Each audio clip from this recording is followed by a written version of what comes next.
Assalamualaikum warahmatullahi wabarakatuh. Salam, selamat pagi dan salam sehat untuk kita semua. Alhamdulillah wa syukurillah, kita panjatkan puji syukur kepada Tuhan Yang Maha Esa. Pada hari ini kita bisa berkumpul baik secara offline maupun online dalam rangka sosialisasi MBKM, terutama sekali untuk 3 program magang, eh, proyek kemanusiaan dan bina desa. Salawat dan salam juga kita haturkan kepada Nabi Muhammad SAW sebagai Nabi junjungan kita.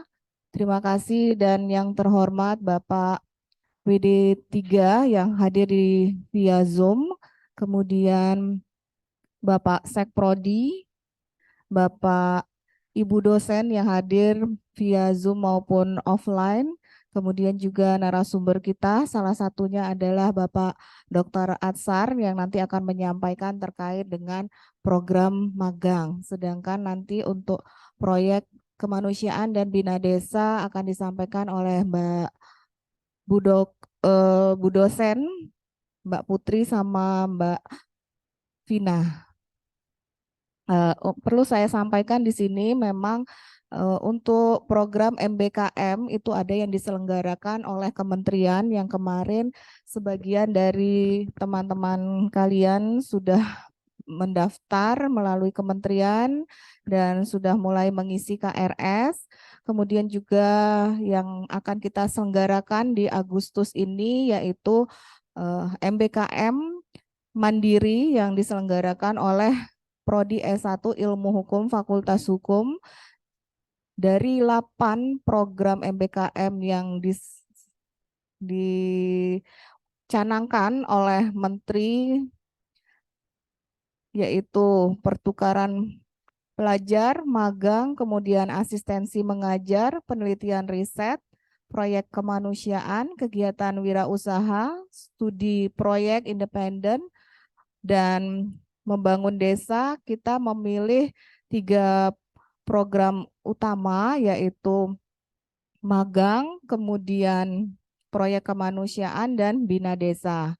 Sedangkan untuk pertukaran mahasiswa memang akan kita selenggarakan mandiri juga, hanya saja ini masih kita proses dengan BKS Dekan, Badan Kesatuan Dekan Fakultas Hukum. Karena masih proses, maka kita menyelenggarakan terlebih dahulu yang 3 program. Untuk efisiensi waktu, karena memang kita seharusnya mulai jam 9 tadi, sudah mundur setengah jam untuk mengumpulkan peserta, sehingga saya sekarang memberikan kesempatan kepada Pak Atsar untuk menyampaikan terkait dengan apa dan bagaimana untuk pendaftaran dan penyelenggaraan terkait dengan program magang MBKM Mandiri yang diselenggarakan S1 Ilmu Hukum Fakultas Hukum. Monggo Bapak, saya persilahkan.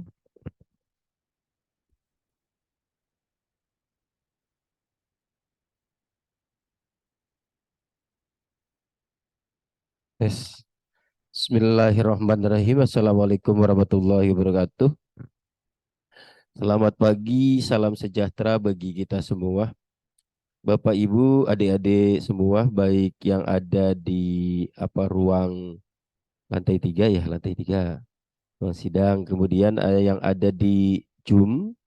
Hari ini saya dapat tugas dari Buka Prodi dan Pasekpro untuk membahas tentang bagaimanakah desain dan pengembangan BKP, bentuk kegiatan pembelajaran di luar kampus. Di antaranya adalah magang. Ya, sebenarnya ada 8 sebagaimana tadi Bu Sekpro bilang bahwa yang kita kembangkan saat ini sementara cukup 3 dulu. Ada magang, studi independen, proyek kemanusiaan dan bina desa. Nah, sebelumnya kita ketahui bahwa magang ini Pak dasarnya apa? Nah, itu kan Kemudian apa relevansinya dengan pendidikan tinggi? Kalau kita lihat bahwa tujuan pendidikan tinggi ini kan adalah membentuk manusia yang beriman dan bertakwa kepada Tuhan Yang Maha Esa, berakhlakul karimah, sehat, berilmu, cakap, kreatif, mandiri, terampil, kompeten, dan menjadi warga negara yang demokratis, bertanggung jawab, dan berbudaya untuk kepentingan bangsa. Nah, untuk sampai kepada tujuan pendidikan tinggi ini, kalau kita lihat di sana kan ada kata bertakwa, berakhlak mulia, kreatif, dan kompeten. Hal ini adalah tidak lepas namanya dari proses pembelajaran pada pendidikan tinggi, di mana salah satu tujuannya adalah zaman sekarang itu 4.0, era 4.0 atau lebih ke 5.0 society itu dibentuk ada 6C for HOTS, artinya high apa namanya supaya berpikir kritis, ya, communication, collaboration, compassion, critical thinking, creative thinking, dan competition logics. Kemudian adaptive, flexible, leadership, reading skill, writing skill, himbauan penambahan IT skill, diantaranya itu. Nah, oleh sebab itu, kompetensinya harus dimiliki tadi, mahasiswa harus bisa komunikasi, kolaborasi, compassion, critical thinking, dan seterusnya. Maka ada berbagai macam cara yang dilakukan oleh Kemendikbud, diantaranya adalah lewat MBKM ini, lewat BKP magang. Di magang ini nanti turunannya kan adalah pendidikan, termasuk di dalamnya ada magang, ada penelitian, ada pengabdian. Nah, kalau kita lihat bahwa MBKM Unram ini merupakan program yang diharapkan menjadi jawaban atas tuntutan menyiapkan mahasiswa menghadapi perubahan. Nah, zaman yang ada saat ini yang dihadapi mahasiswa, kita sering bilang, didiklah anakmu. Ini bagi kita orang tua atau dosen, didiklah anakmu sesuai zamannya. Maka kita harus menyiapkan anak-anak kita, mahasiswa kita agar bisa menghadapi perubahan sosial, budaya, dunia kerja, dan teknologi yang pesat. Oleh sebab itu, mahasiswa diberikan kebebasan atau hak untuk pemenuhan masa dan beban belajar di luar program studi atau di luar prodi, baik di prodi lain di lingkungan kita sendiri maupun prodi yang sama di perguruan tinggi yang berbeda ataupun instansi di luar perguruan tinggi. Instansi di luar perguruan tinggi yaitu adalah magang. Itu adalah magang. Magang ini tujuannya adalah agar mahasiswa itu siap menghadapi dunia kerja, dunia industri, dan dunia usaha. Kalau saya bilang adalah mahasiswa menjadi calon-calon sarjana atau sarjana yang siap pakai. Artinya nanti dia mau kerja di bidang mana atau bidang apa, maka harus memiliki hard skill dan soft skill-nya. Ya, kalau dasar hukumnya kenapa MBKM magang ini diadakan, itu keputusan Dekan Fakultas Hukum tahun 2021 tentang kurikulum MBKM. Ya, jadi ada dasarnya di sana. Kemudian, apa yang dimaksud tujuan umum magang itu? Pertama, memberikan pengalaman langsung kepada mahasiswa. Jadi mahasiswa diberikan pengalaman secara langsung kepada mahasiswa terkait pengalaman dunia industri, dunia usaha, dan dunia kerja. Jadi nanti kalau mahasiswa misalkan mahasiswa hukum bisnis mau kerja di bidang di BUMN misalkan, coba magang di Bank Indonesia.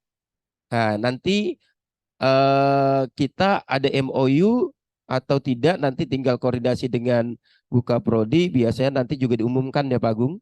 Diumumkan kita MOU dengan mana saja mitra kita sehingga adik-adik tinggal pilih. Pak, kalau saya anak hukum acara, Pak saya anak hukum pidana. Nah, anak pidana misalkan kita punya kerjasama mitra dengan Polda atau Kejaksaan Negeri, Kejaksaan Tinggi. Nah, misalkan seperti itu. Nah, ini tinggal dilanjutkan. Nah, nanti pilih kenapa magang itu digelontorkan. Karena saya sih berharap mahasiswa itu nanti bekerja pada bidangnya. Karena itu adalah capaian IKU diantaranya mahasiswa sesuai kerja di bidangnya. Kemudian lagi berharap juga mahasiswa itu bekerja nanti sesuai dengan passionnya. Gitu kan? Saya yakin bahwa semua mahasiswa itu punya passion masing-masing. Anak yang tidak punya passion di advokat, terus kerja di advokat, ini dipaksakan juga tidak nyaman, gitu kan? Tapi kalau yang passionnya di situ, maka seperti itu, ya. Atau yang passionnya di advokat, dia kerja di industri atau di perbankan. Advokat kan lebih bebas ya, atur kerjaannya nggak terlalu terikat seperti pegawai. Nah, ini kembali lagi seperti itu. Kemudian, tujuan magang yang kedua adalah mengembangkan hard skill, soft skill, attitude, dan core value. Kita UNRAM punya core value, atau yang kita sebut apa Bu? Yang di universitas. Nilai-nilai yang dianut oleh universitas. Scientific vision. Di antaranya itu, jadi hard skill-nya apa, soft skill-nya apa, attitude apa, ya. Artinya saat ini kan mahasiswa orientasinya hanya hard skill. Padahal di dunia kerja itu bukan hanya hard skill, tapi soft skill dan attitude juga penting.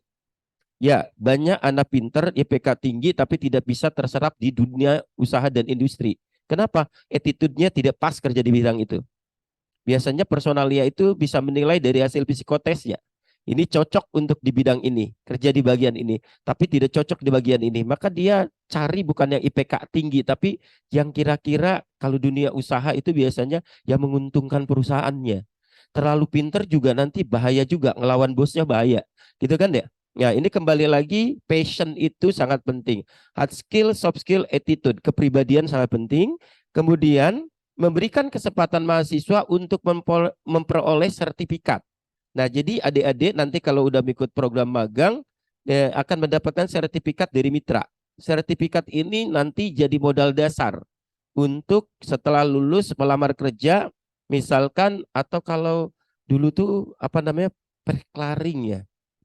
Kalau yang udah kerja kan ada pengalaman. Kalau ini surat sertifikat ngajar, sertifikat magang, sorry, sertifikat magang. Kemudian atau sertifikat kompetensi. Ya kalau di kita itu ada yang namanya LSP, Lembaga Sertifikasi Profesi. Kalau mau ditambah keterampilan itu juga bisa. Nah, Pak, kalau kayak gitu, kalau di kelas kan kita tahu yang namanya CPL, CPMK, sub CPMK.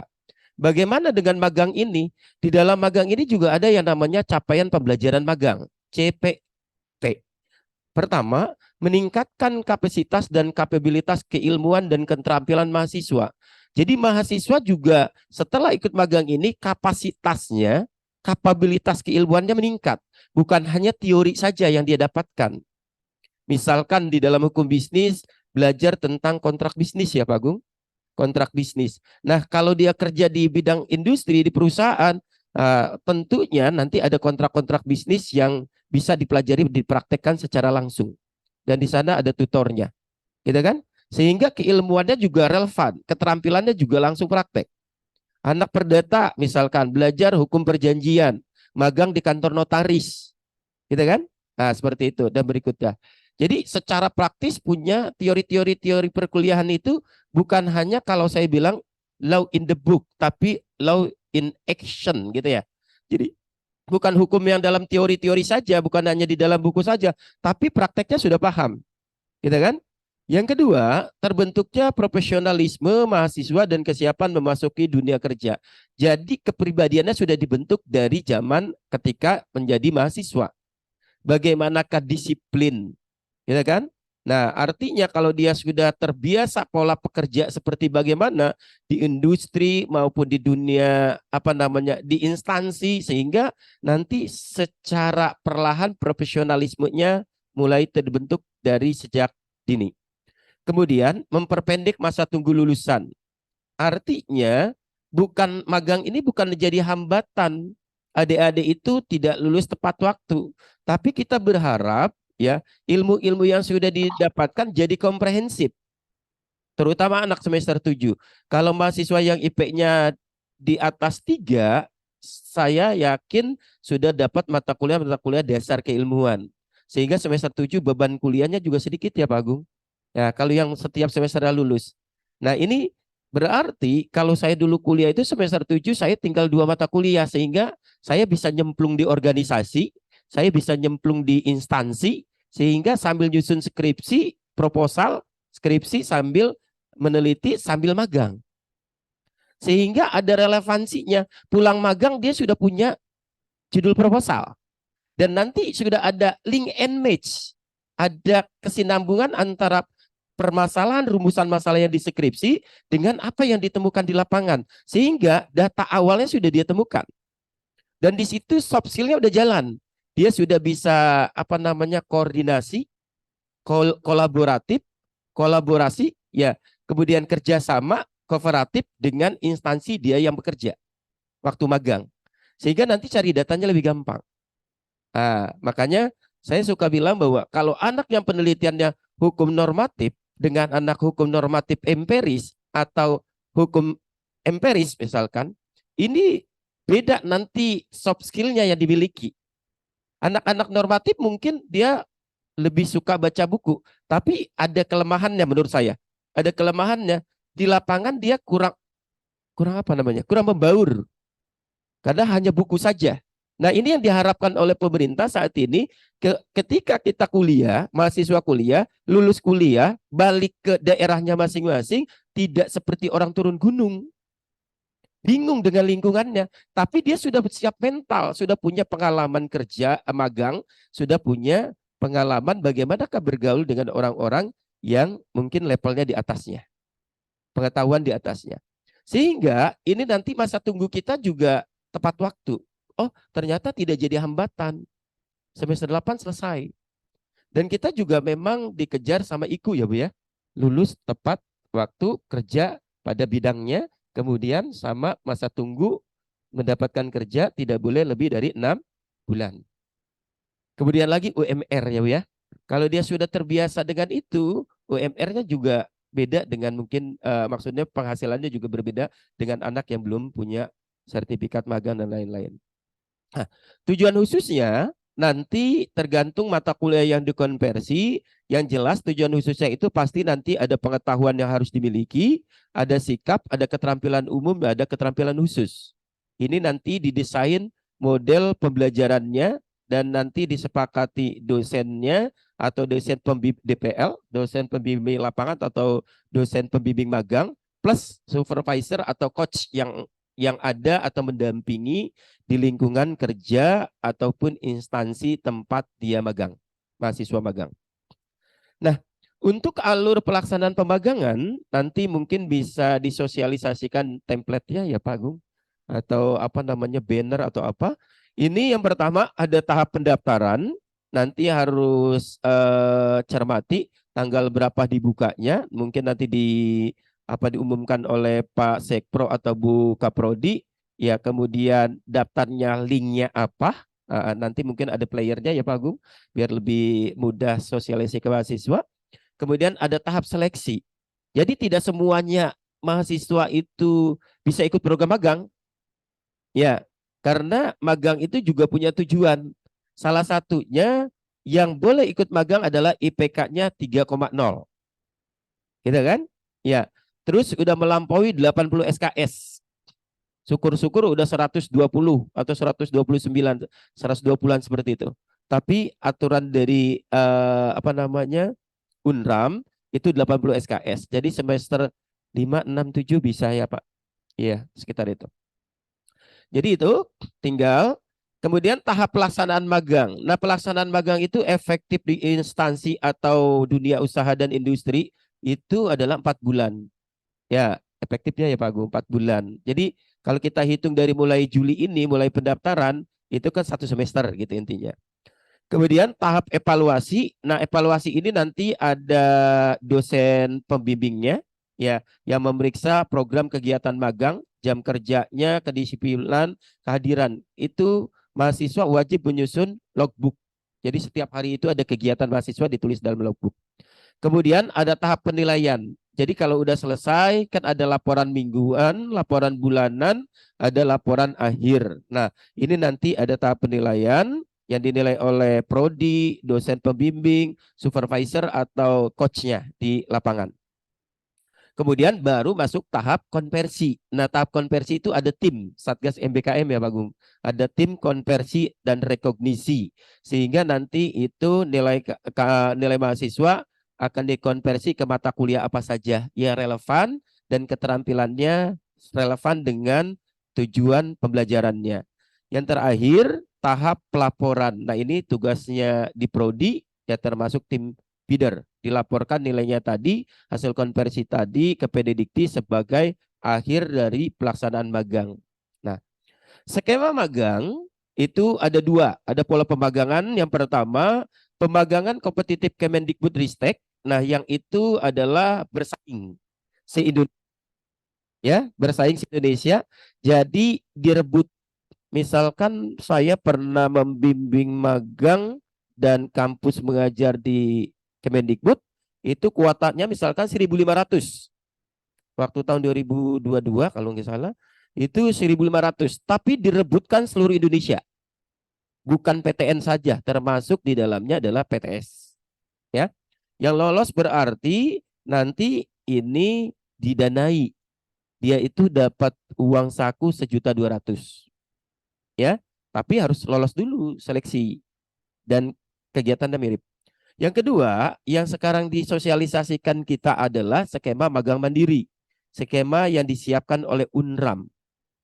Ini kolaborasi antara UNRAM dengan mitra, gitu, dengan mitra. Nanti mitranya mungkin bisa ditampilkan di web atau sosialisasinya itu nanti Prodi ya Bu ya. Kemudian magang mandiri ini ada magang yang disiapkan oleh program studi di mitra yang telah menjalin kerjasama. Tadi nama-nama mitranya nanti akan dirilis. Kemudian ada juga magang yang diinisiasi dan proses rekrutmennya dilakukan oleh mitra.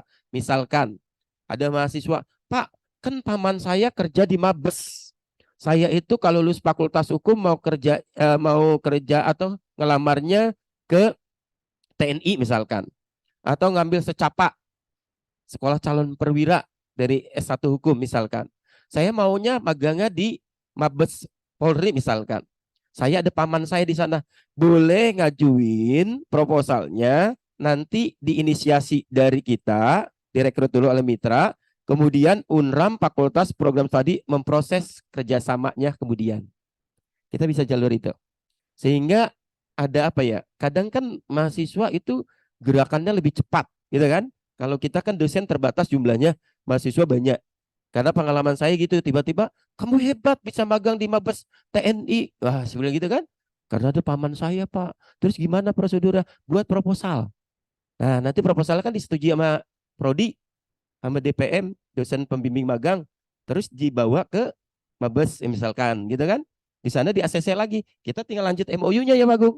Nah, itu juga membantu kita juga. Oke. Berikutnya, laporan magang tadi adalah laporan bulanan, ada laporan akhir. Ya. Jadi luarannya setelah magang itu diceknya bisa apa? Gitu kan? Kita bisa ceknya laporan bulanan ini berisi logbook harian.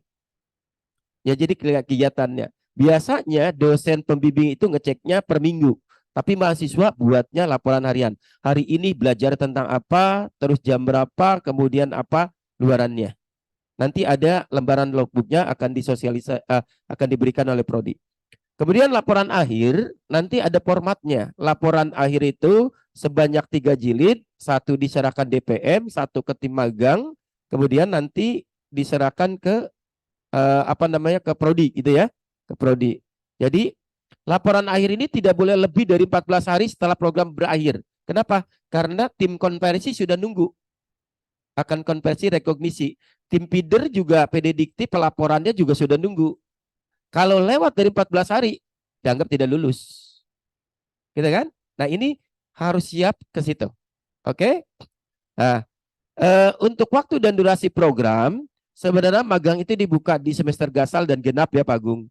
Kalau yang gasal, ini di bulan Juli. Sekarang gasal.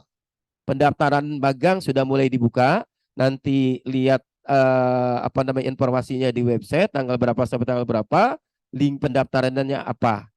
Ya. Kemudian nanti di minggu berikutnya ada seleksi dan pengumuman hasil seleksi. Kemudian penetapan dosen pembimbing, ya, pembimbing magang. Kemudian pengisian KRS. Kita itu sampai tanggal 5 ya Pak Gung ya. Ya, pengisian KRS. Nah, setelah pengisian KRS baru pembekalan magang. Pembekalan magang itu apa? Nanti diarahkan. Nah, dan dikenalkan mitranya siapa.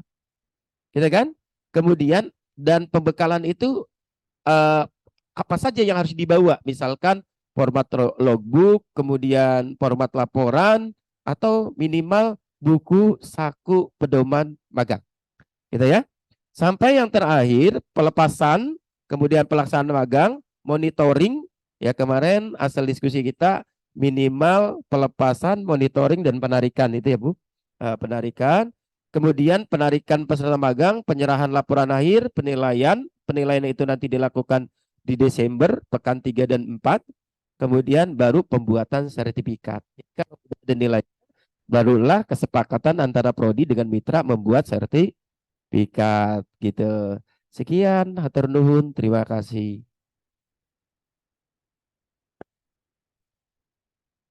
Baik, terima kasih Pak Atsar atas penyampaiannya. Memang untuk magang ini hanya mahasiswa mulai dari semester 5 yang bisa mengikuti.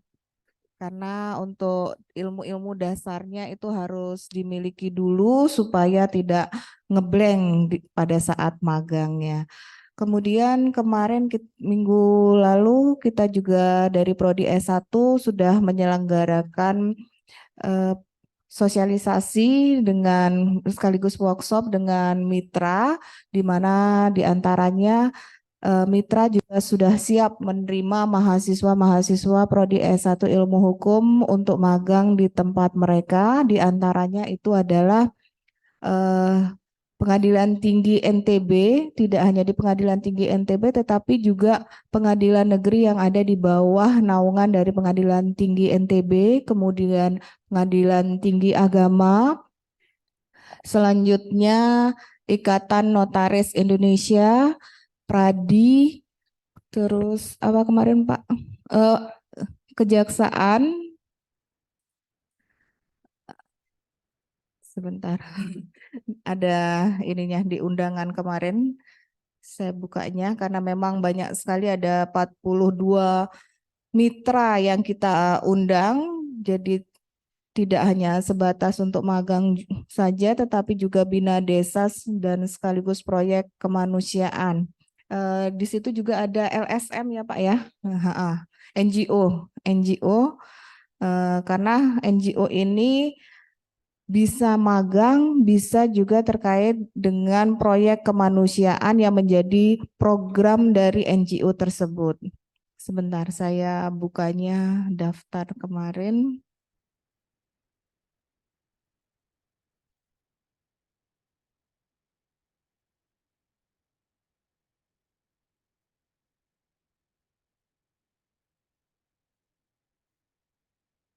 Iya, Bank Indonesia, karena memang ada mahasiswa kita yang sudah mengajukan permohonan untuk magang di Bank Indonesia. Nah, jadi ini sebagai salah satu perwakilan dari perbankan yang ada di NTB. Jadi kita ingin mendapatkan masukan dan respon juga dari pihak perbankan sebagai penerimaan mahasiswa dalam program magang. Kemudian kepala desa, ya,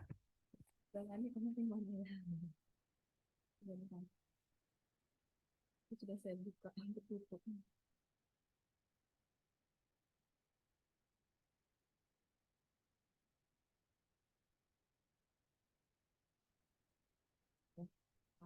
Ini ada Kejati NTB, Kejari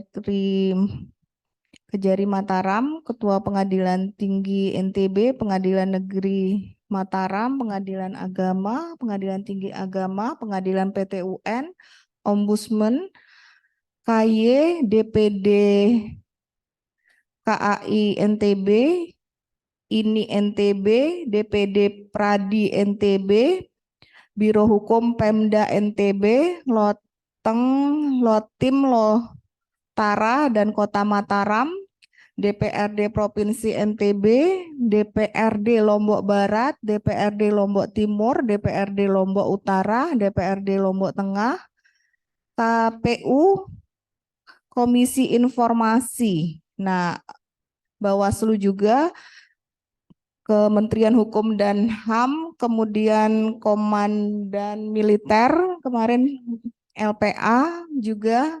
Nah, untuk yang BPN kemarin menyampaikan memang tidak banyak yang bisa diterima di BPN, mengingat banyak yang magang dari SMA, kemudian dari notaris-notaris. Persiapan mereka menjadi notaris dan ruangannya sangat sempit, jadi untuk peluang penerimaannya sangat kecil, sedangkan untuk yang lainnya silahkan untuk mahasiswa memilih tadi tempat-tempat yang sudah saya sebutkan, eh, tinggal dipersiapkan. Setelah sosialisasi ini silahkan mendaftar di sekretariat yang akan kita siapkan di Gedung Barat AH21. Nanti di situ ada biasanya kalau Bapak Ibu ataupun mahasiswa bertemu dengan tim presensi dari Prodi S1, beliau-beliaulah yang akan nanti standby menerima pendaftaran dari mahasiswa. Memang dalam sosialisasi ini kami mengundang selain mahasiswa Bapak Ibu dosen, karena peran dari Bapak Ibu dosen kaitannya nanti pada saat pengisian KRS. Nah, di situ konversinya, kemudian juga untuk mengarahkan mahasiswa, melihat dari KPA yang ada, kira-kira mahasiswa ini sudah lulus mata kuliah apa dan apa yang belum. Nah, untuk yang belum inilah cocoknya mereka magang kemana. Ini kalau kaitannya dengan magang. Berbeda halnya nanti untuk proyek kemanusiaan atau Bina Desa, mengingat mereka akan fokus kepada permasalahan tertentu yang ditentukan oleh tim kelompok dari proyek kemanusiaan ataupun Bina Desa. Dan yang sesuai yang disampaikan oleh Pak Atsar, kita memang mandiri dalam artian kita dari prodi maupun fakultas tidak memberikan dana kepada mahasiswa. Jadi pure dana pribadi dari mahasiswa sendiri. Berbeda kalau kementerian ya, kalau kementerian kan memang ada segala sesuatunya pendanaannya di cover oleh kementeriannya. Nah, kalau di sini tidak demikian. Dan sosialisasi ini memang perdana kita lakukan mengingat awal Juli kami sudah membuat buku pedomannya sesuai dengan buku pedoman dari Universitas Mataram. Kemudian ini perdana juga kita selenggarakan, semoga saja bisa sesuai dengan apa yang diharapkan oleh Bapak Rektor maupun Bapak Dekan, mengingat dalam kontrak kinerjanya dalam 1 tahun mahasiswa yang harus mengikuti MBKM itu 20% dari mahasiswa yang aktif. Mahasiswa di Prodi S1 Ilmu Hukum totalnya adalah 3.000 orang. Jadi 20%-nya itu 600 orang. Nah, kita berharap makin banyak yang berminat mengikuti MBKM, berminat meningkatkan kualitas teori maupun praktisnya ya, teori prakteknya, sehingga apa yang diharapkan bersama itu bisa tercapai, tidak hanya terkait dengan eh, kuantitas tetapi juga kualitasnya. Ya memang di perkuliahan kita menyiapkan dosen-dosen praktisi. Di sisi lain, mahasiswa juga terjun langsung di lapangan, tidak sebatas KKN. Kalau KKN itu kan lebih mengarah perkenalan kepada masyarakatnya saja. Tetapi kalau di MBKM ini mahasiswa benar-benar bergerak, benar-benar mempersiapkan diri apa yang dibutuhkan sesuai dengan keilmuan yang telah diperoleh di kampus maupun apa yang akan ditemui dan dipelajari di dalam tempat magang ataupun MBKM-nya. Ini untuk sesi berikutnya dari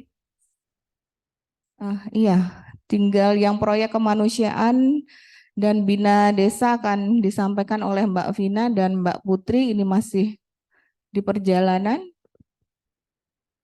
Ya. Baik, terima kasih. Selamat pagi, salam sejahtera untuk kita semua. Yang saya hormati Ibu Kaprodi, yang saya hormati Bapak Dr. Abdul Arsar, yang saya hormati Bapak Ibu dosen Fakultas Hukum Universitas Mataram, yang saya hormati saudara-saudara mahasiswa yang mengikuti baik secara offline maupun offline kegiatan ini. Jadi kami di Prodi S1 Ilmu Hukum sangat bersemangat sekali dalam rangka untuk bisa mewujudkan kegiatan MBKM baik magang, bina desa dan proyek kemanusiaan ini. Mudah-mudahan semua bisa berjalan dengan baik. Kemarin juga dalam workshop izin menambahkan Buka Prodi bahwa mitra kita sudah siap. Ya, sudah siap semuanya untuk menerima nanti masalah administrasi, kemudian mengenai pendaftaran, nanti kami akan mengurusnya di Prodi.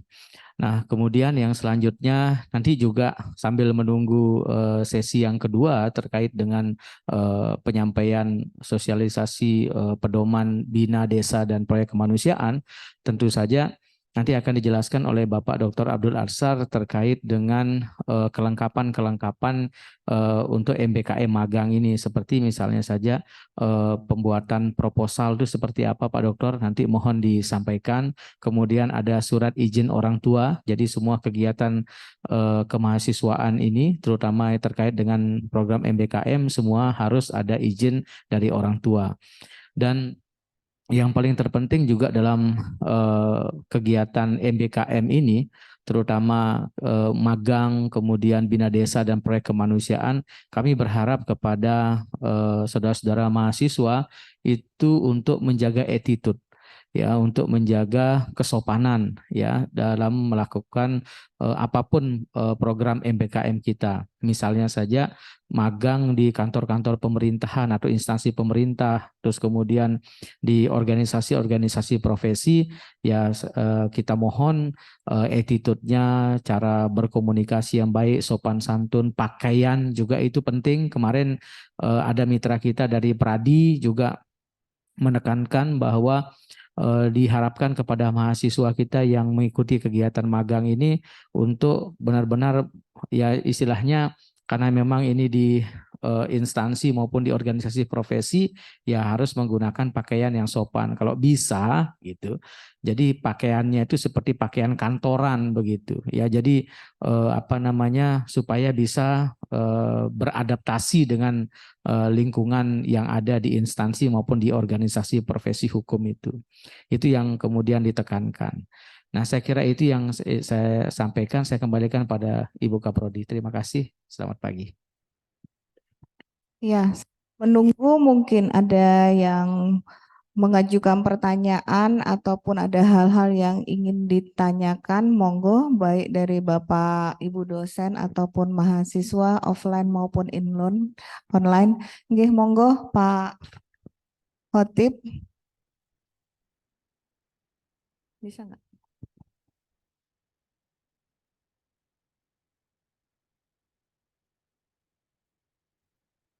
Terima kasih. Assalamualaikum warahmatullahi wabarakatuh. Ini kaitan dengan apa?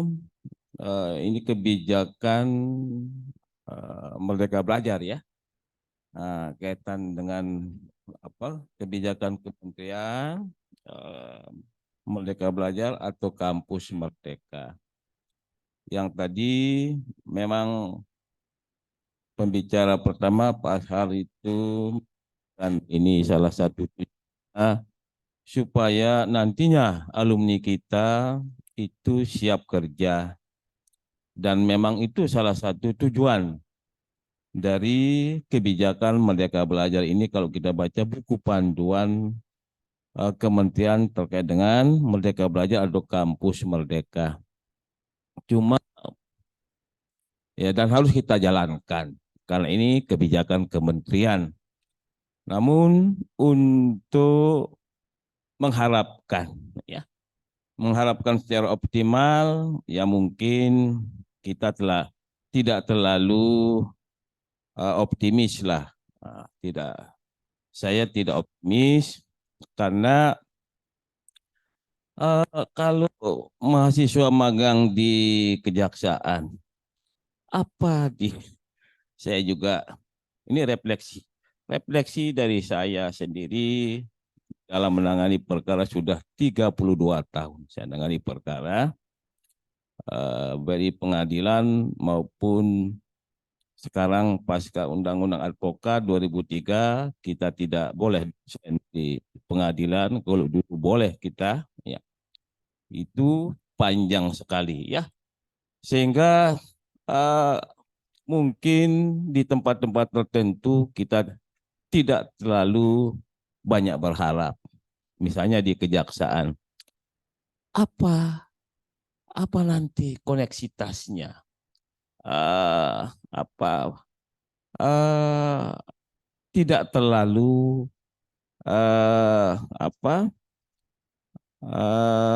tepat, ya, tidak terlalu tepat karena itu yang saya pikirkan, karena yang tidak mungkinlah kejaksaan itu akan mengajarkan adik-adik kita ini dalam proses penyidikan, penuntutannya. Ya, kalaupun diberikan, alhamdulillah. Karena kejaksaan sendiri kita tahu bahwa begitu sarjana hukum lulus sebagai jaksa, dia pelatihan panjang sekali. Begitu juga di pengadilan. Jadi begitu dia jadi hakim, panjang.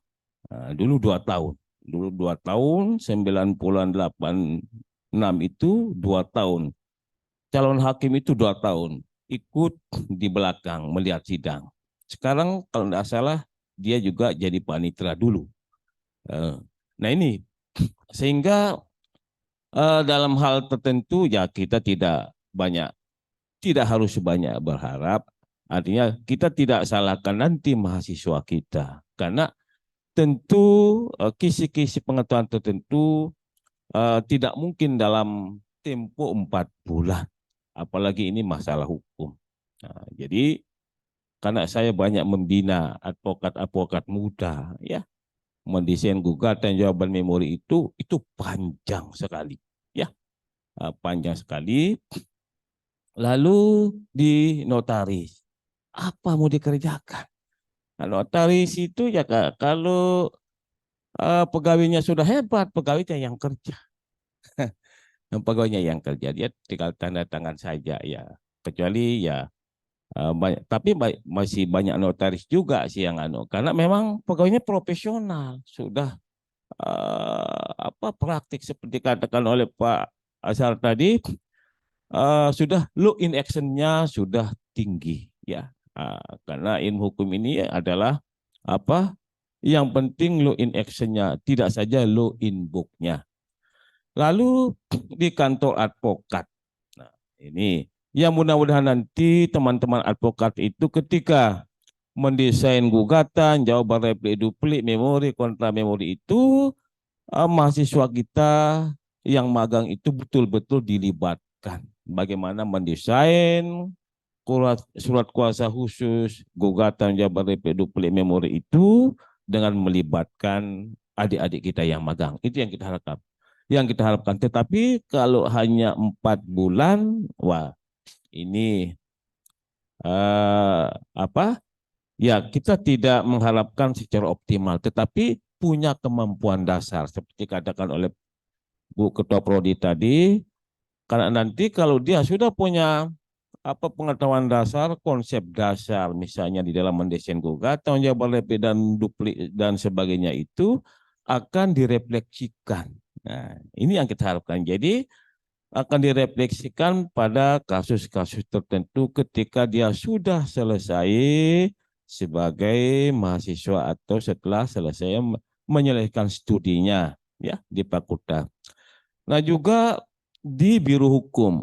Nah, di biro hukum itu penting karena saya lama juga di biro hukum, karena kerjasama Undam dengan Pemda Lombok Timur panjang sekali,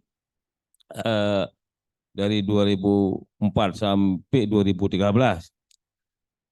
kita membantu Pemda itu mendesain perda dan sebagainya, membantu dalam membuat Jawaban dan sebagainya itu. Nah, di sana nanti kita harapkan adik-adik kita itu dilibatkan di dalam merancang. Nah, di dalam merancang peraturan ya bupati atau perda atau di dalam membuat SK misalnya. Nah, itu yang kita harapkan.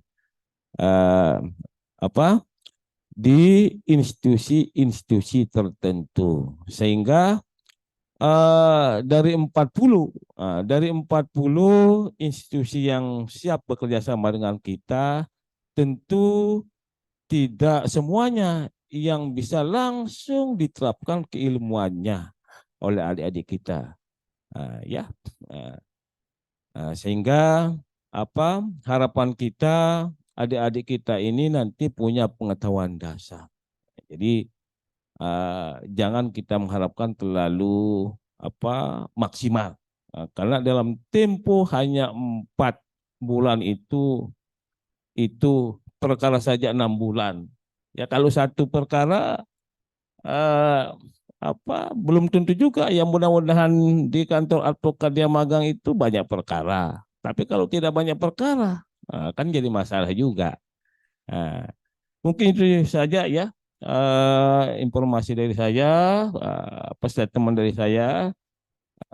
Karena mau tidak mau ini kebijakan yang harus kita jalankan, tidak bisa kita tidak laksanakan. Demikian wabillahi taufik wa hidayah. Wassalamualaikum warahmatullahi wabarakatuh. Waalaikumsalam warahmatullahi wabarakatuh. Terima kasih Bapak. Sebelum saya berikan kepada Pak Atsar untuk memberikan tanggapan, sedikit saya memberikan informasi bahwa setelah sosialisasi ini silakan mahasiswa melakukan pendaftaran. Nanti setelah pendaftaran akan dilakukan seleksi, dilanjutkan dengan pembekalan. Nah, pembekalan baik pembekalan sikap maupun materi dasarnya, kemudian kita juga akan melakukan pembekalan terhadap tutor yang akan mendampingi mahasiswa, seperti mata kuliah apa yang akan menjadi beban mahasiswa pada saat magang, sehingga materi-materi apa yang harus disampaikan oleh tutor pada saat di lapangan. Nah, ini jadi tidak terlalu umum ataupun meluas sehingga mahasiswa bisa mendapatkan materi tersebut. Memang tidak bisa terselesaikan dalam satu kasus, penanganan kasusnya ya Bapak ya, tetapi setidaknya mahasiswa tahu detail-detail yang harus dirincikan ataupun dimuat maupun bagaimana menghadapi kliennya. Nah, itu terutama bersikap terhadap klien, karena ada klien yang menggebu-gebu, ada yang woles aja. Nah, ini kan juga harus dipelajari oleh mahasiswa, karena di dalam perkuliahan mereka tidak bertemu langsung dengan klien, berbeda dengan mahasiswa yang sudah berkecimpung di BKBH. Nah, ini di BKBH-nya kita. Nah, nanti setelah pembekalan baru kita ada pelepasan. Itu mungkin sedikit yang saya bisa berikan gambaran terkait dengan prosedur pelaksanaan MBKM ini. Kemudian monggo Pak Atsar untuk memberikan tanggapan.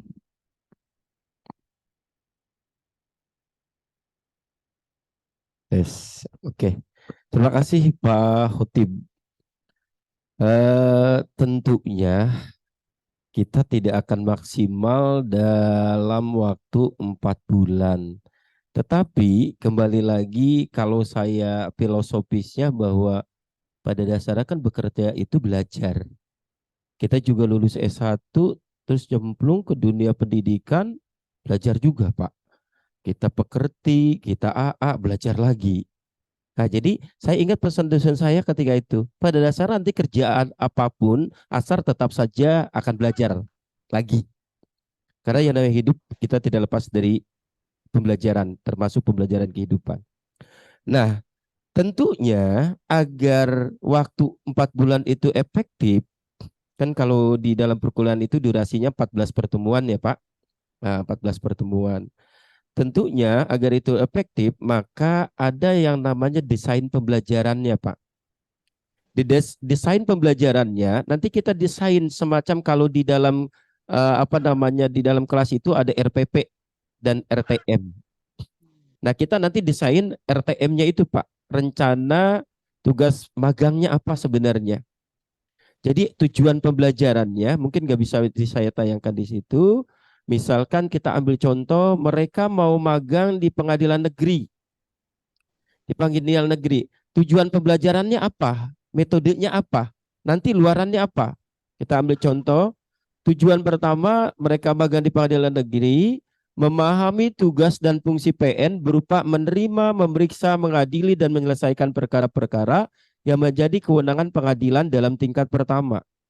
Targetnya, sasarannya, mahasiswa itu mengetahui proses penyelesaian perkara pidana berdasarkan peraturan perundang-undangan. Berarti yang cocok ini anak hukum pidana. Tapi kalau nanti dia persoalan perdata, berarti nanti perkara-perkara perdata. Karena di dalam pengadilan ada klasifikasi ya Pak ya, di sana. Kemudian metodenya, nah disepakati nanti antara dosen pembimbing magang dengan mitra. Metodenya adalah misalkan penelusuran bahan-bahan bacaan dan bahan hukum berkenaan dengan alur penyelesaian perkara pidana. Di dalam pengadilan setahu saya juga ada perpustakaannya. Nah, dipandu. Jadi dari mulai pemeriksaannya, kan nanti ada pemeriksaan perkara ya Pak ya. Dari mulai pertama, kemudian kalau perdata berarti bacaan gugatan, mereka didampingi oleh misalkan ini gugatan cocoknya kamu magangnya sama panitra pendampingnya. Karena mitra juga nanti sudah di kita apa Bu namanya? Persamaan persepsi. Gitu. Misalkan di minggu pertama mereka fokus untuk belajar tentang bagaimana cara membuat gugatan. Nah, berarti cocoknya ke siapa nanti mitra yang pilih Pak. Dan kita koordinasi dengan itu. Kemudian luarannya nanti ya berarti memahami proses penyelesaian perkara pidana meliputi pemeriksaan, perkara biasa, perkara singkat, perkara cepat. Nah, ini nanti apa tolak ukurnya? Kita juga ada sistem penilaiannya, Pak. Ya, nanti mungkin khusus dosen mungkin ya Bu ya, ada ya pertemuannya. Dosen ya untuk briefing tentang proposalnya dan rekognisi atau konversi nilai itu, gitu Pak. Jadi nggak bisa kita buka di sini karena banyak mahasiswa Pak. Jadi banyak mahasiswa nanti ketahuan kartunya gitu. Bukan kartunya juga. Mahasiswa itu tahunya apa sih sebenarnya kegiatan yang saya laksanakan di sana? Kompetensi apa yang harus saya bawa ketika saya pulang? Nah, mengenai konversi dan rekognisi itu rahasia dapur perusahaan ya Bu ya. Gitu. Jadi nanti itu urusan prodi dengan para dosen gitu kan. Mahasiswa yang penting laksanakan kegiatan itu. Kemudian misalkan tadi di kejaksaan di pengadilan negeri ya Pak, kita ambil contoh. Mata kuliah yang relevannya apa Pak berarti? Nah, gitu kan? Ya, ini yang jadi persoalannya. Di sini juga kita desain semester 1 sampai semester 4 itu mata kuliahnya dianggap sudah diambil oleh mahasiswa. Mata kuliah kan sebenarnya dibagi menjadi beberapa bagian. Ada mata kuliah dasar umum, kita anggap udah ya Pak semester 1 ya. Kemudian semester 2 itu mata kuliah hukum dasar 19 SKS. Semester 3 itu mata kuliah pengembangan hukum 1 21 SKS. Semester 4 itu mata kuliah pengembangan hukum 2 20 SKS.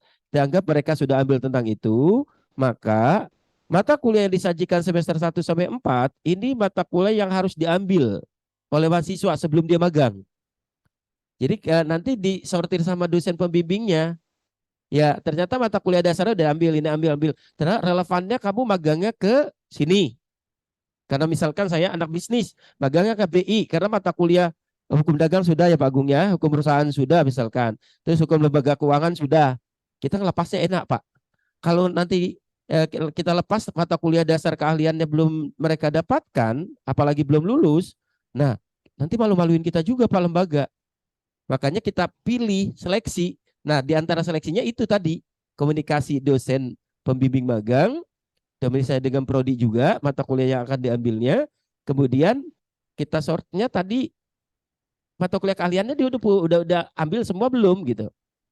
Kalau itu udah aman ternyata Pak kita ngelepasin termasuk seleksi administrasi yang pertama. Berapa SKS yang sudah diambil? Minimal 80 SKS. Kemudian mata kuliah dasar keahliannya sudah belum? Yang 4 semester tadi yang saya sebutkan itu sudah belum? Ternyata sudah. Berarti ini kemungkinan lolos. IPK-nya 3 enggak? Kalau tidak 3 berarti tidak lolos. Gitu. Jadi disortir benar-benar anak yang magang itu anak yang berkualitas kalau saya bilang gitu. Karena mereka udah punya dasar keahlian. Daripada nanti sono jadi tukang nyeduh kopi, Pak. Benar nggak? Jadi tukang fotokopi kan? Kuliah kan bayar ya. Kuliah kan bayar UKT ya. Gitu kan? Gitu kan? Ya. Tapi setidaknya di sono juga belajar juga kan ada seling-selingannya. Ada waktu istirahatnya. Yaitu mah tinggal apa yang saya bilang? Soft skill-nya saja. Misalkan bagaimana narik hati bos. Kan kamu belajar dari situ. Mahasiswa belajar dari situ kan? Bagaimana disiplin, belajar dari situ. Itu soft skill-nya. Gitu kan? Siapa tahu nanti pas udah lulus jadi sarjana, link and match-nya jalan. Ternyata BI butuh pegawai. Dikontak kamu duluan, mahasiswa duluan. Jangan orang lain. Pengalaman pribadi. Keponakan saya gitu. Magang di sebuah perusahaan. Sudah lulus, ditelepon lagi sama perusahaan itu. Jadi nggak cari kerja. Karena waktu magang kerjanya bagus. Sampai sekarang kerja. Pas pindah perusahaan, mah ada gajinya yang lebih tinggi, mah boleh nggak pindah? Akhirnya pindah karena mamanya ACC, pindah lah gitu. Karena yang penting nggak nganggur kan, ada pengalamannya. Gitu. Jadi ini yang jadi dasar sertifikat itu. Sekarang perusahaan-perusahaan itu pinter. Dia mau bukan hanya sarjana, tapi dia punya sertifikat keahlian. Apalagi sertifikat profesi. Anak-anak kita itu mestinya udah jadi sarjana, dia ikut LSP. LSP 1, LSP 2 misalkan. Saya sarjana hukum, Pak. Terus keahlian kamu apa? Udah diuji belum? Udah ikut LSP belum? Ternyata dia ikut, Pak, LSP 1.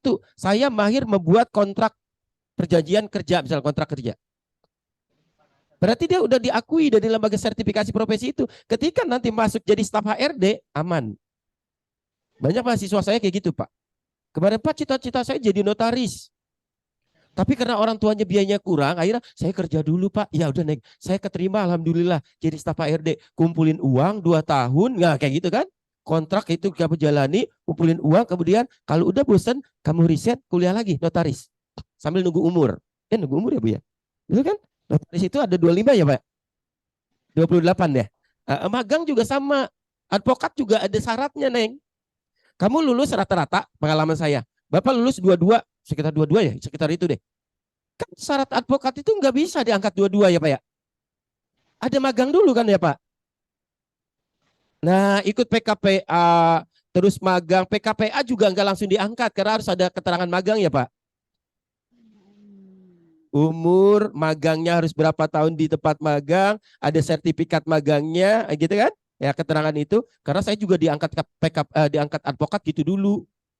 Minta surat keterangan dari kantor, baru disumpah di pengadilan tinggi gitu ya, Pak ya. Tapi PNS nggak boleh praktek ya, Pak. Gitu. Jadi gitu. Nah, kita mempersiapkan mahasiswa kita itu, dosen mempersiapkan mahasiswa itu biar melek gitu. Dalam arti apa sih yang tadi saya bilang itu, ada tujuan umum, ada tujuan khusus. Kalau tujuan umumnya ya, tujuan umumnya ini kan sebenarnya tadi soft skill, hard skill seperti itu.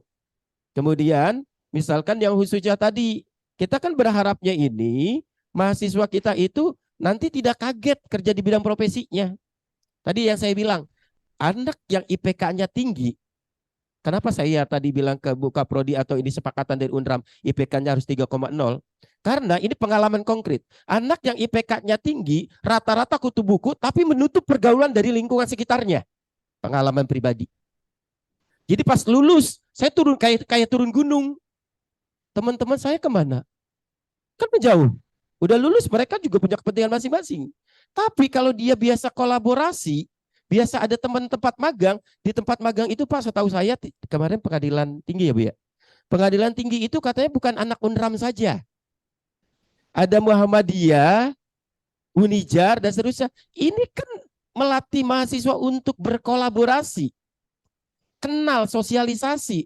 Misalkan tiba-tiba teman magangnya dari beberapa perguruan tinggi itu, dia dapat kerja duluan. Atau dia tahu informasi, nih ada lowongan di sini, butuh 100 orang. Ayo kita ngelamar rame-rame. Nah gitu, Pak. Karena saya juga dulu gitu. Kita juga tes PNS gitu ya, Bu ya. Dari mulut ke mulut ya. Iya. Pacar ada formasinya di UNRAM. Sampailah saya ke sini dari Karawang. Gitu kan? Coba kalau nggak gaul. Coba kalau menutup diri. Gitu kan? coba tidak melek teknologi. Gitu kan? Nah, ini artinya ada hidden curriculum. Ada kurikulum yang tersembunyi. Yang pada dasarnya itu yang kalau kita bilang adalah kurikulum sisipan. Bagaimana dia melatih attitude-nya, sopan santun dengan gitu kan. Kalau nanti dia kerja di instansi pemerintah, bagaimana melakukan pelayanan publik. Gitu ya. Pelayanan publik, kemudian bagaimana SOP menjalankan SOP-nya di sebuah instansi.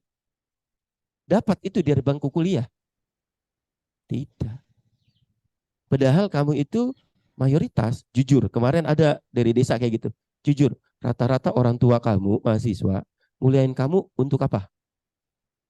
Jujur deh. Bukan untuk jadi pemikir aja kan? Untuk cari kerja. Bohong kalau lulus kuliah, sekolah tinggi, nggak disuruh cari kerja.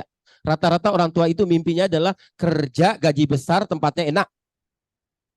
Betul nggak? Betul. Dan mimpi adik-adik juga itu juga, sama ya? Sama, Bapak juga sama dulu mimpinya kerjanya di SCBD, karyawannya cantik-cantik gitu kan ya. Gitu kan ya. Karena ngambil hukum bisnis, pantesan Bapak ngambil hukum bisnis gitu kan ya. Iya gitu. Tapi kan kembali lagi takdir. Tapi minimal takdir itu kan kita yang ukir, artinya ada yang diusahakan. Betul nggak? Saya sampai ke sini kan ngikutin takdir ya gitu ya. Iya. Akhirnya takdirnya ketemu lah. Gitu.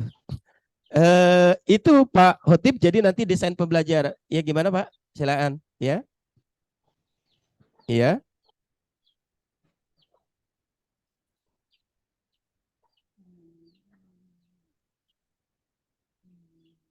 Iya.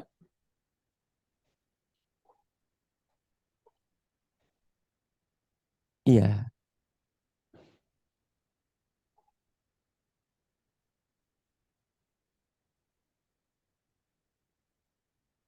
Betul Pak. Iya.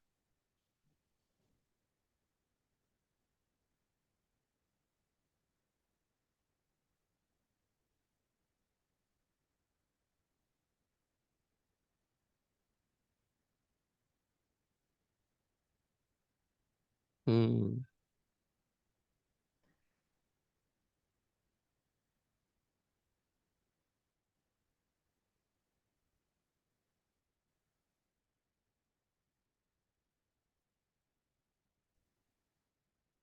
Oke. Ada ya mitra kita Pemda ada ya Pak Gung? Ada Pak. Ada. Nanti kita mungkin nanti juga Buka Prodi menentukan DPM yang di sini cocoknya Pak ini ya. Itu Buka Prodi tangannya. Iya, iya Pak. Dan ya di relevansinya biar relevan dengan keahlian dosennya ya Pak. Gitu. Betul Pak. Iya. Makanya tadi kita seleksinya agak ketat ya Pak Gung. IPK 3,0, kemudian mata kuliah dasarnya sudah diambil.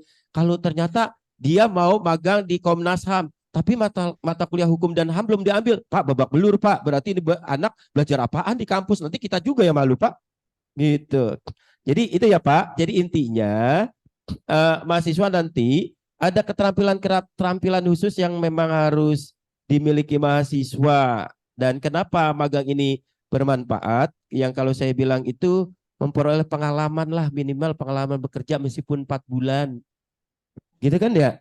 Di mana membentuk disiplin, pagi-pagi harus datang ke kantor gitu ya. Bapak juga sebelum jadi dosen magang dulu nih. Magang dosen di Universitas Erlangga. Jam 7 kita sudah siap. Kalau enggak ketinggalan mobil, antar jemput kan waktu itu. Terjemput. Nah, dilatih. Gitu kan? Nanti beda kualitasnya anak yang pernah magang sama yang belum pernah magang. Pada saat kerja pasti gelagapan dia. Karena belum terbiasa gaul dengan orang. Bagaimana kamu kan di pengadilan nanti banyak orang-orang penting ya. Betul kan? Nah, kalau yang belum terbiasa ngadepin orang-orang besar pasti minder. Gitu ya. Saya juga kalau nggak biasa ngomong di depan pasti grogi ya Pak. Pak Hotip kan pengalamannya lebih tinggi dari saya.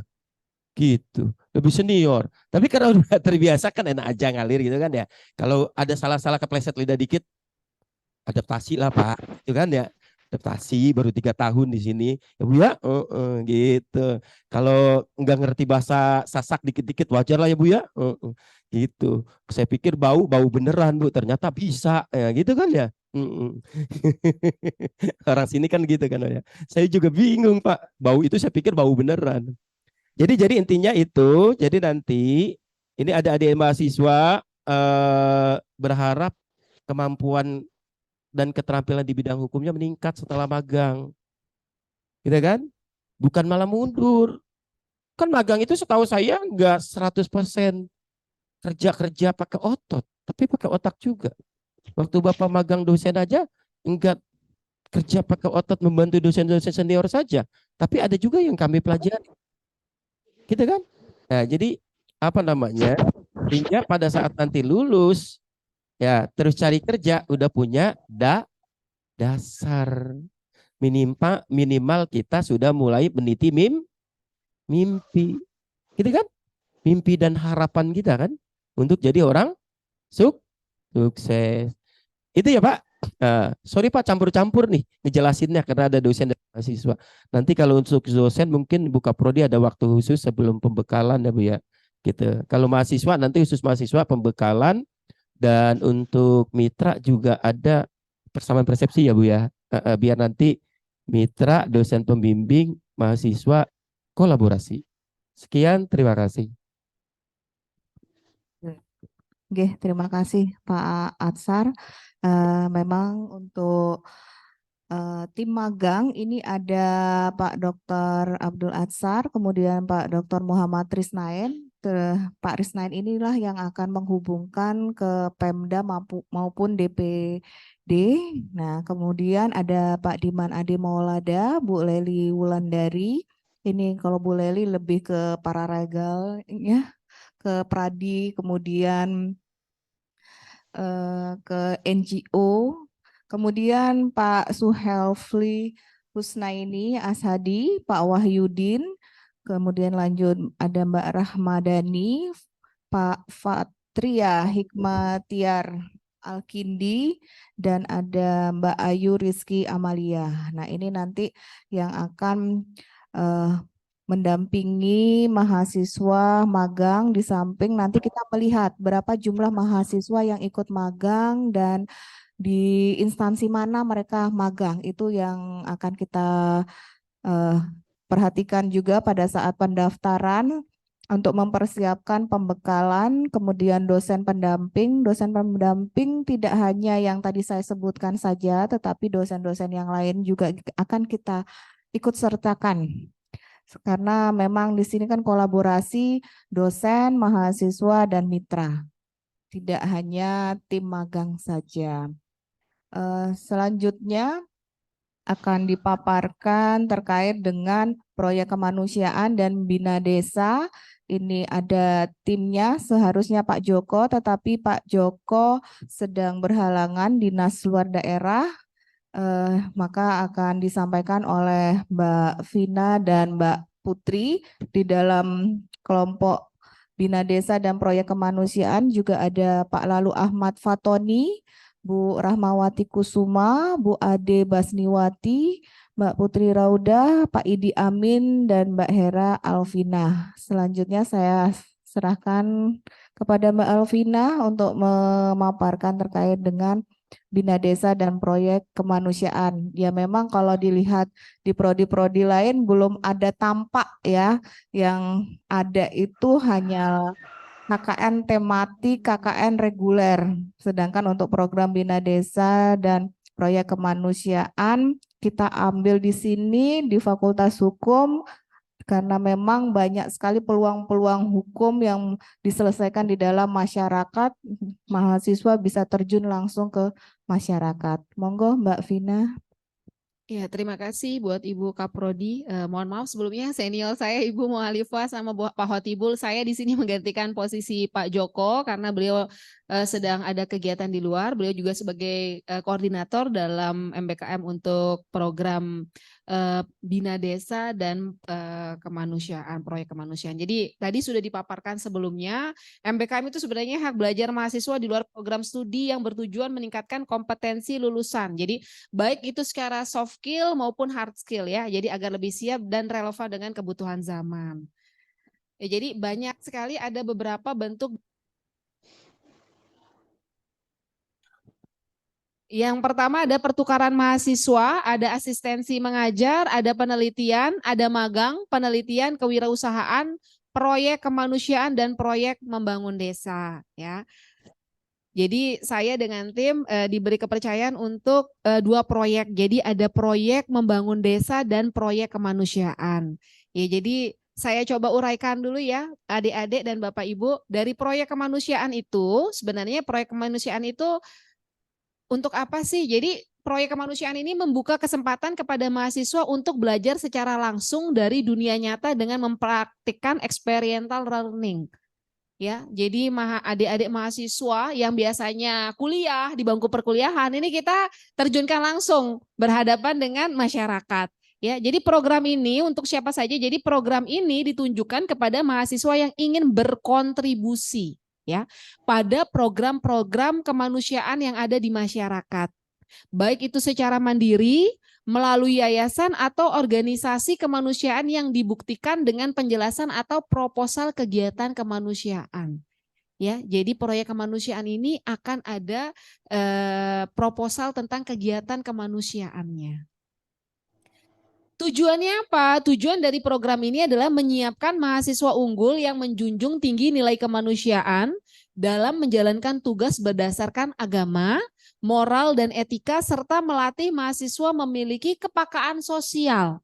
Ya, bertambahnya zaman ini kadang buat mahasiswa itu nggak peka sama keadaan sosialnya. Ya, jadi di sini tujuannya itu adalah mahasiswa ini dapat memiliki kepekaan sosial untuk menggali dan menyelami permasalahan yang ada serta turut serta memberikan solusi dengan minat dan keahliannya masing-masing.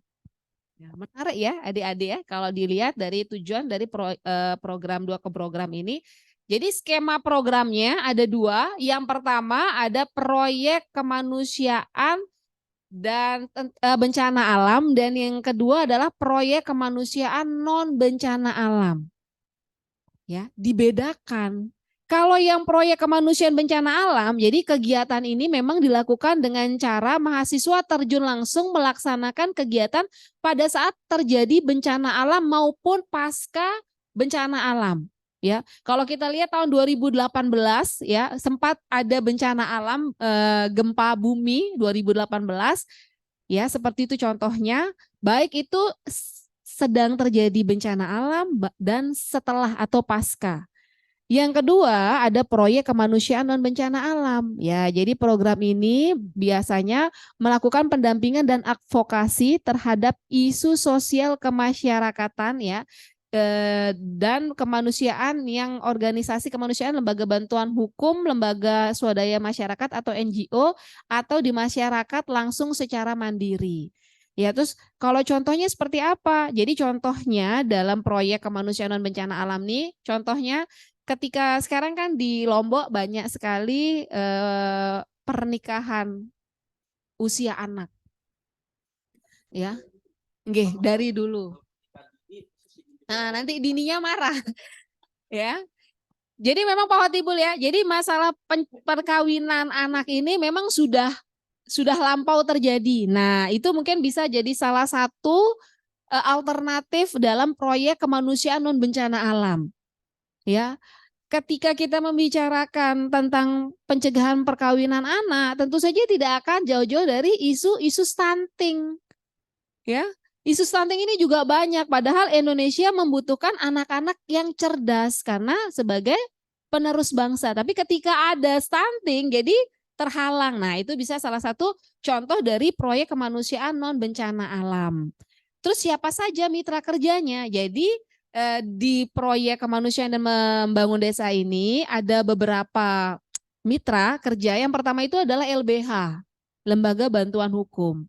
Ya, misalnya advokasi tentang larangan kawin usia anak. Yang kedua ada LSM atau NGO.